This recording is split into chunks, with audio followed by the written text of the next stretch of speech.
Así que solo fui el consuelo que te quedó cuando mi hermana te rompió el corazón. La voz de Clara se quebró, pero sus ojos se mantenían firmes, clavados en los de Tomás, que desviaban la mirada como un niño atrapado en una mentira. Esa noche, al encontrar los papeles del acuerdo prenupcial escondidos entre documentos viejos, Clara entendió por qué nunca se había sentido realmente amada. 3 años. Solo 3 años, decía el contrato, como si su matrimonio tuviera fecha de caducidad desde el inicio. Quédate conmigo hasta el final, porque te vas a identificar. La rabia no fue lo primero que sintió. Fue una tristeza honda, como un pozo sin fondo que se abría bajo sus pies. Durante 3 años, Clara había hecho todo. Cuidó de Tomás cuando enfermó. Aguantó sus silencios, sus ausencias, su indiferencia. No hubo noche en que no se esforzara por ser lo suficientemente buena, lo suficientemente dócil, lo suficientemente correcta. Y aún así, él apenas la miraba como a alguien con quien se vive, no con quien se ama. Esa noche, al descubrir la cláusula fría y mecánica de su supuesto compromiso, algo dentro de Clara se rompió. No era solo el papel. Era la certeza de que jamás había sido su elección. Las semanas siguientes fueron un campo minado de silencios incómodos y conversaciones inconclusas. Tomás no negaba el contrato, tampoco lo explicaba. Solo repetía que las cosas eran complicadas y que no era el momento para dramatismos. Clara, sin saber cómo posicionarse, comenzó a observar su entorno con otros ojos. Los desayunos en los que él no decía una palabra, las noches en que se viraba para oponerle la espalda, las fechas importantes que pasaban sin un feliz aniversario. No era que el amor se había acabado, era que nunca había empezado de verdad. Y aún así, ella seguía allí, sentada a su lado, como una actriz que repite una escena mal escrita, hasta que una mañana algo cambió. Clara se miró no solo al espejo, mas también a sí misma, y vio algo diferente, un brillo, un medo, una posibilidad. El retraso en su menstruación le pareció apenas un detalle al principio, pero después del 4.º test de farmacia ya no había duda. Estaba embarazada. Por un instante, pensó que tal vez ese hijo podría ser el punto de quiebre, el momento en que todo cambiaría. Preparó una cena especial, esperó a Tomás con una mezcla de nervios y esperanza, y cuando finalmente él cruzó la puerta, con el celular en la mano y la mirada cansada, ella soltó la noticia. Él la miró con una frialdad helada, dejó los cubiertos en la mesa y dijo: «Eso es imposible.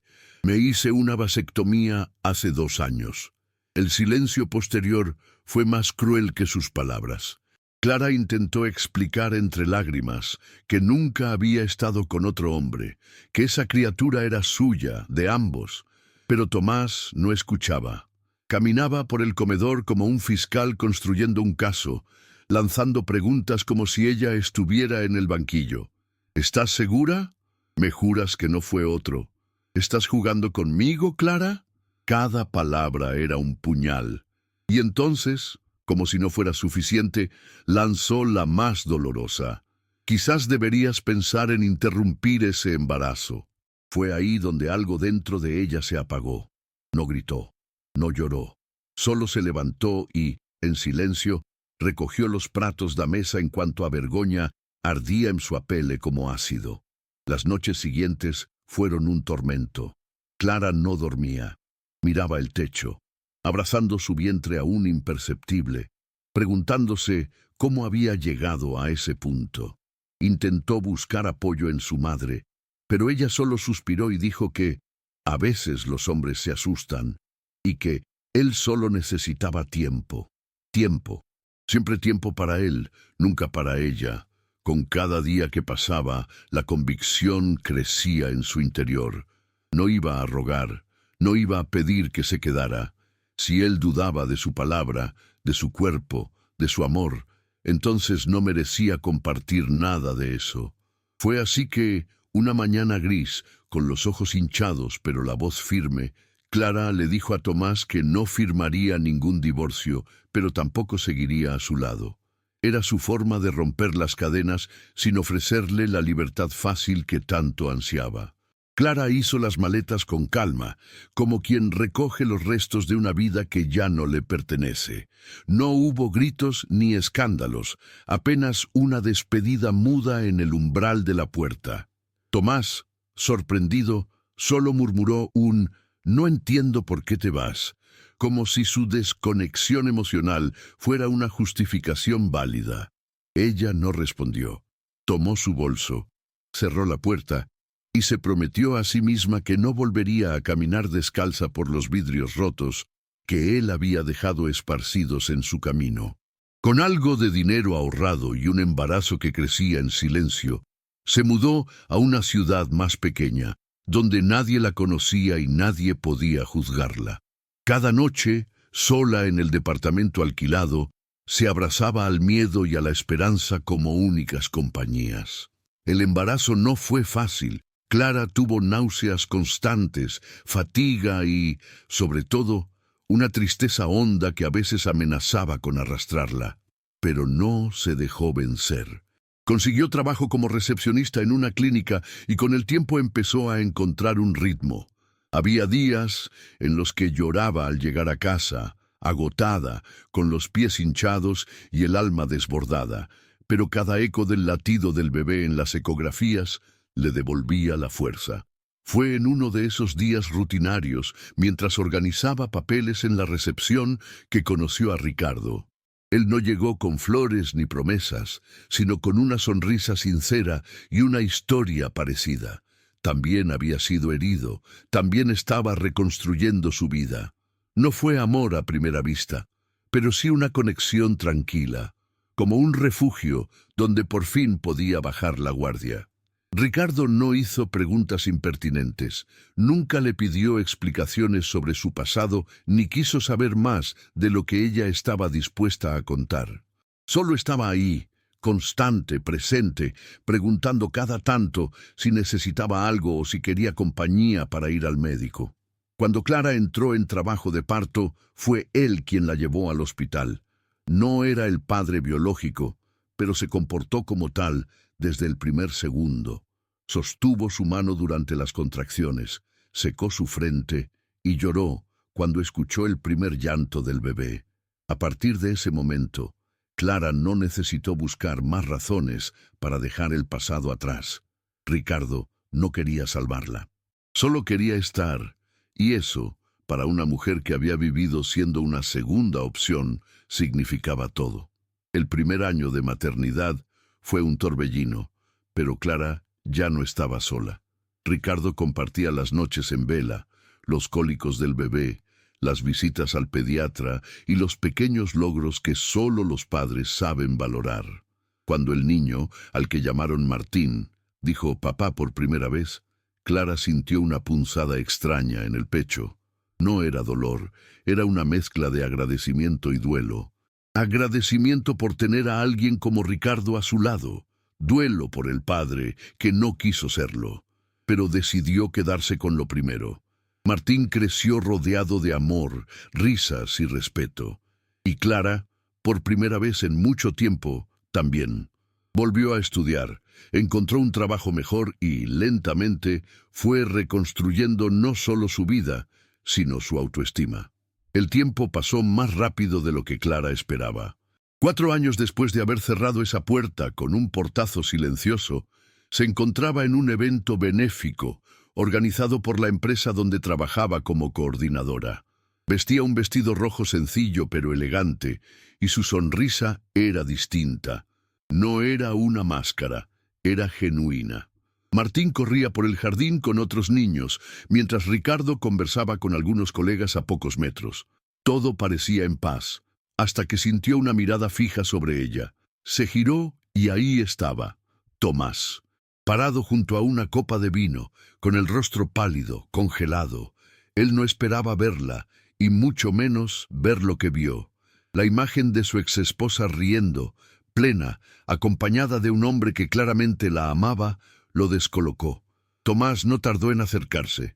Saludó con una formalidad torpe y bajó la voz para preguntar si ese niño, si Martín, es mío, murmuró. Clara lo miró sin titubear. Le sostuvo la mirada con una seguridad que antes no tenía y respondió con frialdad contenida. Es hijo del hombre que estuvo cuando tú me diste la espalda, del que lo cuidó cada noche, del que nunca dudó de mí. Tomás tragó saliva, sin saber cómo reaccionar. El orgullo que alguna vez lo sostuvo parecía desmoronarse frente a cada palabra de Clara. La conversación no duró mucho. Ella no necesitaba su aprobación ni su interés tardío. Solo quería que supiera, sin lugar a dudas, que ya no tenía poder sobre ella. Y eso, para Tomás, fue el golpe más fuerte. Durante el resto del evento, Tomás merodeó como un fantasma, observando desde lejos cómo Clara se desenvolvía con gracia y seguridad. Martín, inocente, lo miró un par de veces sin reconocerlo, ocupado en sus juegos y en correr hacia los brazos de Ricardo cuando se sentía cansado. Esa indiferencia espontánea, esa ausencia total de vínculo, dolió más que cualquier palabra. Clara lo notó, y aunque no buscaba venganza, había una satisfacción silenciosa en ver cómo el hombre que una vez la hizo dudar de su valor, ahora se perdía en su propia insignificancia. No hubo necesidad de gritar ni de humillar. La vida ya se estaba encargando de ajustar las cuentas. Esa noche, ya en casa, Ricardo le preguntó si estaba bien. Clara asintió. No necesitaban hablar demasiado sobre lo que había pasado. Él sabía que encontrarse con Tomás había removido muchas cosas, pero también sabía que Clara ya no era la misma. Ella se sentó en el sofá, con una taza de té en la mano, y miró a Martín dormir en el cuarto. Pensó en todo lo que había vivido, en cada lágrima, en cada noche de incertidumbre, y en cómo todo eso había valido la pena solo por llegar a ese momento de calma. «Estoy exactamente donde debería estar», dijo en voz baja. Ricardo le sonrió, como si esa frase fuera una promesa cumplida, porque lo era. Días después, Clara recibió una carta sin remitente. El sobre era blanco, sin adornos, y el nombre estaba escrito a mano con una caligrafía temblorosa. Al abrirla, reconoció inmediatamente la letra de Tomás. No era una carta extensa, pero cada palabra pesaba como un ladrillo mojado. Pedía perdón, no por cortesía, sino desde un lugar real de culpa y remordimiento. Admitía que había sido un cobarde, que jamás valoró lo que tuvo, y que cada día desde que ella se fue, lo sentía como un castigo que él mismo se había buscado. Decía que no quería recuperar nada, que no tenía ese derecho. Solo necesitaba que ella supiera que estaba arrepentido. Clara leyó la carta con una calma sorprendente. No lloró, no tembló. Solo la dobló cuidadosamente y la guardó en una caja junto a otras cosas que ya no dolían como antes. Esa noche, mientras Martín dormía y la casa respiraba silencio, Clara salió al balcón y miró el cielo estrellado. No sentía odio ni pena, sentía paz. La redención que Tomás buscaba no estaba en ella, estaba en sus propias decisiones. Clara ya no era responsable de sanar las heridas que él mismo se había causado. Por primera vez en años, no sentía que debía probar nada a nadie. No necesitaba cerrar ciclos con explosiones ni finales cinematográficos. Su vida era ahora un espacio construido con verdad, paciencia y amor. Y eso era más poderoso que cualquier disculpa. Dejó que el viento se llevara los últimos residuos de dolor que quedaban. Y al entrar, se prometió no mirar atrás, porque ya no había nada allá que pudiera ofrecerle algo más que silencio. Con el paso de los meses, Clara decidió hacer algo que antes ni se habría permitido imaginar: escribir su historia. No como catarsis, sino como una forma de compartir lo que había aprendido. No todos los días una mujer sobrevive a una traición doble, amorosa y familiar, y logra reconstruirse sin perder la dulzura ni la fe en el amor. Cada noche, después de acostar a Martín, se sentaba frente a la computadora y escribía fragmentos de su vida, sin adornos ni metáforas, solo con la verdad cruda y la esperanza como hilo conductor. Lo hacía para ella, pero también pensando en tantas otras mujeres que quizás estaban atrapadas en relaciones donde el amor era una excusa para el abandono emocional. Escribirla la fortalecía. Le recordaba quién había sido, quién era ahora, y todo lo que no estaba dispuesta a volver a permitir. Una tarde, mientras tomaba un café con Ricardo en su librería favorita, él le preguntó si alguna vez pensaba en Jimena. Clara no respondió de inmediato. Miró su taza. Pensó en esa hermana que alguna vez fue su confidente y que luego eligió el amor por encima de los lazos familiares, sin importarle las consecuencias. No la odio, dijo finalmente, pero tampoco la extraño. Lo había perdonado a su manera. Entendía que cada persona toma decisiones desde su nivel de conciencia, aunque eso no signifique que debas permitirles seguir cerca. Ricardo asintió en silencio, sin presionar como siempre hacía. Clara respiró hondo. Era extraño pensar que el dolor más profundo de su vida había sido también el inicio de su libertad. Una libertad que no venía con fuegos artificiales, pero sí con una paz que no tenía precio. Meses más tarde, la historia que Clara escribía terminó convirtiéndose en un pequeño libro autopublicado. No aspiraba a grandes ventas ni a reconocimiento, pero lo distribuyó entre grupos de apoyo y círculos de lectura femenina. El impacto fue inmediato. Mujeres que no conocía comenzaron a escribirle, agradeciendo por poner en palabras lo que ellas aún no se atrevían a decir en voz alta. Algunas lloraban al reconocerse en sus páginas, otras simplemente encontraban el valor para dar el primer paso hacia su propia libertad. Clara nunca se llamó a sí misma escritora, pero entendió que compartir su historia era también una forma de cerrar heridas colectivas. Lo que comenzó como una experiencia solitaria se convirtió en un puente de conexión y fortaleza entre desconocidas que, como ella, habían sido invisibles por demasiado tiempo. Un día, mientras caminaba con Martín por el parque, una mujer la detuvo. Tenía los ojos vidriosos y un ejemplar del libro en la mano. «Gracias por escribir esto», le dijo. «Tu historia me salvó». Clara no supo qué decir. Solo abrazó a la mujer, sintiendo que algo en su pecho se acomodaba, como si cada capítulo de su pasado hubiese valido la pena solo por ese momento.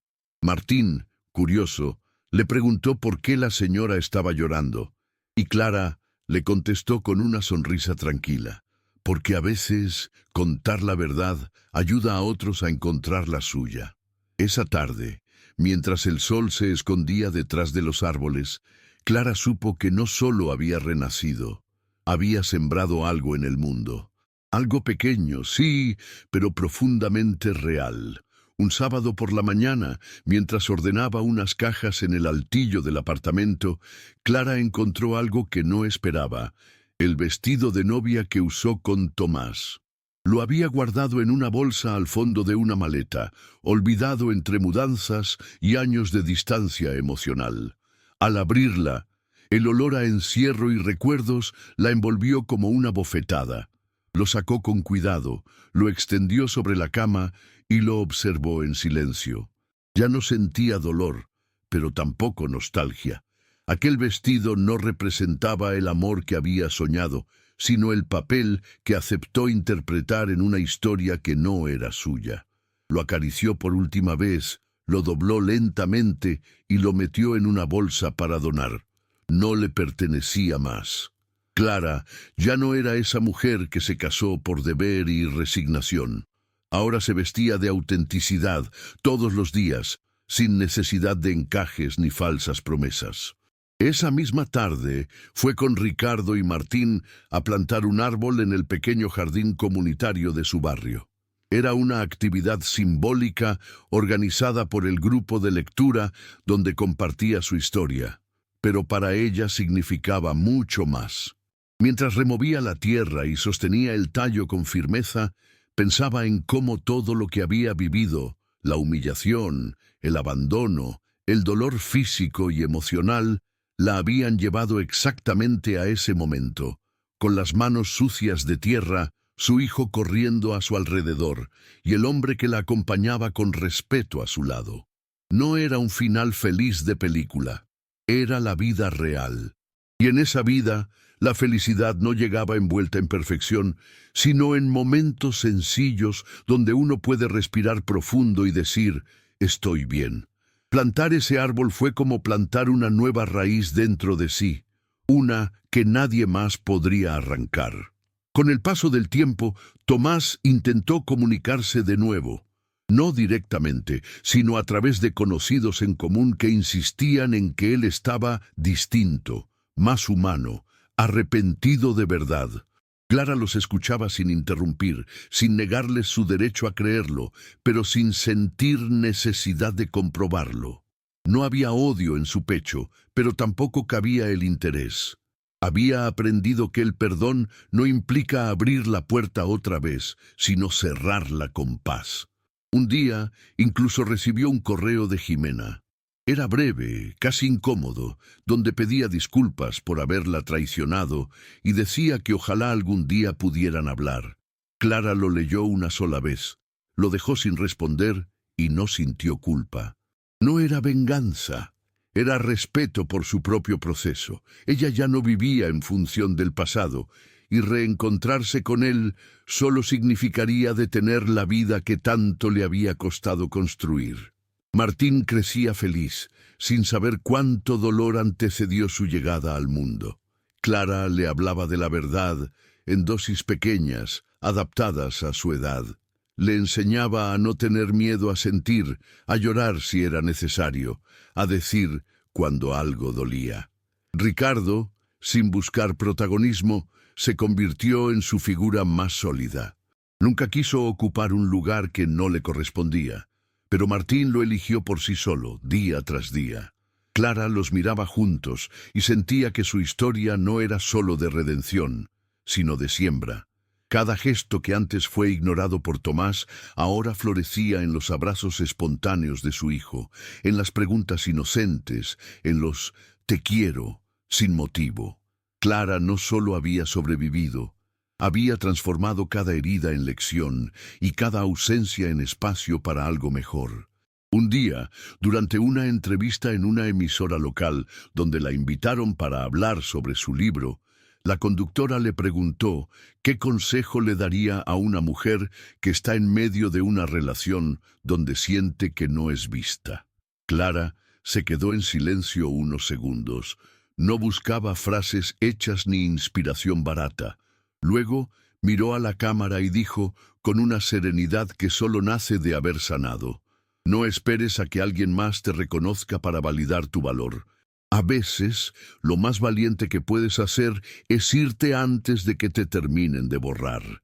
La respuesta generó una ola de mensajes, algunos de apoyo, otros de reflexión, pero sobre todo, de mujeres que por primera vez se sentían comprendidas sin ser juzgadas. Clara entendió ahí que su historia era más que suya, era un espejo para muchas que aún no sabían cómo salir. Esa noche, después de la entrevista, Clara volvió a casa más ligera. Martín la esperaba con un dibujo donde ella aparecía como una mamá súper fuerte con capa. Lo abrazó con fuerza, pensando en todas las veces en que dudó de sí misma, en los días en que pensó que no iba a poder, que el dolor la consumiría, que su hijo crecería en medio de preguntas sin respuestas. Y sin embargo, allí estaba, con una pequeña obra de arte en las manos que decía más que cualquier reconocimiento público. En el dibujo, junto a ella, estaban Martín y Ricardo. Sin necesidad de palabras, su hijo le había recordado que la familia se elige todos los días, no por sangre, sino por amor. Clara sonrió, no porque todo fuera perfecto, sino porque había aprendido a reconocer la belleza en lo imperfecto, y eso, entendió, era su verdadera victoria. El invierno llegó con su aire frío y sus cielos grises, Pero para Clara no era sinónimo de tristeza. Era una estación más, un tramo del camino. Seguía trabajando, criando, amando, equivocándose a veces y aprendiendo siempre. Había momentos de cansancio, sí, pero ya no de vacío. Una tarde, mientras preparaba una sopa caliente con Martín, ayudando a cortar zanahorias de manera torpe, Clara recibió una última carta. No tenía remitente, pero la letra ya no le era extraña. Esta vez no era de Tomás, sino de Jimena. No pedía nada, no se justificaba. Solo relataba cómo su vida había colapsado después de aquella boda fallida, cómo había perdido muchas cosas por tomar decisiones desde la inmadurez y cómo, al final, había comprendido lo que realmente significaba dañar a alguien que te ama. Clara la leyó con cuidado, agradeció la honestidad, pero también supo que no necesitaba más. Esa misma noche, al acostarse, pensó en todo el recorrido.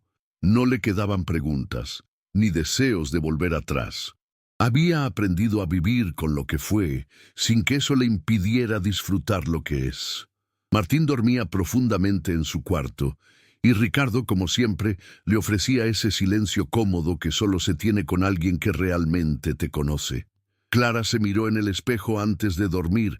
Ya no veía a una mujer rota ni a una víctima. Veía a una mujer completa, con cicatrices sí, pero también con alas, porque nadie la salvó. Se salvó sola, y todo lo que construyó después fue mérito suyo.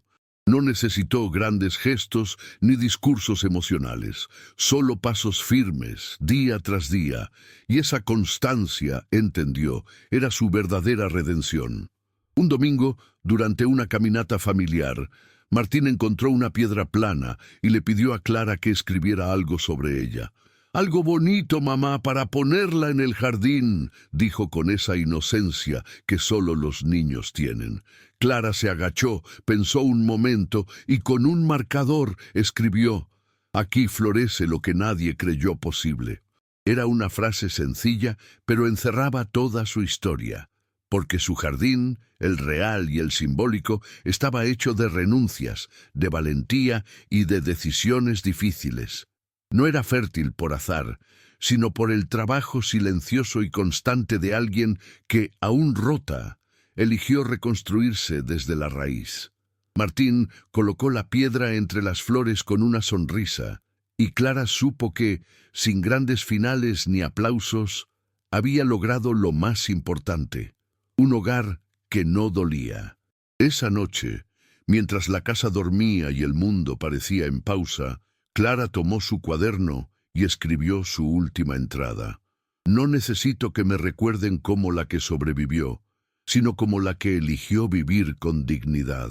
Cerró el cuaderno con calma y lo guardó junto a las primeras ecografías de Martín, las fotos en el parque y la carta que nunca respondió. Era su forma de cerrar el círculo, no con rabia, sino con gratitud. Porque al final, su historia no era sobre lo que le hicieron, sino sobre lo que decidió hacer con eso. Una historia de silencios rotos, de amor propio sembrado con paciencia y de una mujer que, en medio de la tormenta, eligió redimirse sin pedir permiso. A veces, la venganza más poderosa es ser feliz sin que nadie tenga que verlo. Si esta historia tocó tu corazón, no te vayas sin dejar tu comentario. Cuéntame si alguna vez tuviste que reconstruirte desde el dolor. Dale like al video si sentiste cada palabra. Suscríbete para seguir acompañando relatos de mujeres fuertes como Clara. Y compártelo con alguien que necesite recordar que también puede florecer, aunque el pasado le haya dicho lo contrario. Aquí, cada historia es un suspiro de resistencia.